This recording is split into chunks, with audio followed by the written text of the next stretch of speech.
Cette opération de déminage à Saint-Julien-les-Villas, près de Troyes, un secteur de la ville, la zone du canal sans eau où la municipalité avait prévu de construire, pourrait abriter des bombes de la Seconde Guerre mondiale. Les explications d'Alexandre Hébert et Olivier Maillard. Un ancien canal de 20 000 mètres carrés, potentiellement miné. C'est la crainte des autorités locales. Pendant la Seconde Guerre mondiale, cette zone a été lourdement bombardée par les Allemands, 92 tonnes de bombes. Aujourd'hui, la municipalité veut construire sur cette immense parcelle. Ces pelleteuses préparent le terrain pour les équipes de déminage.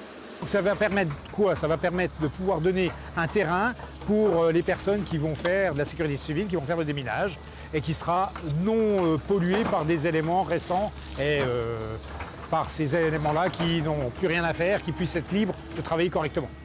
Si une bombe piégée était découverte, les riverains devraient alors évacuer immédiatement.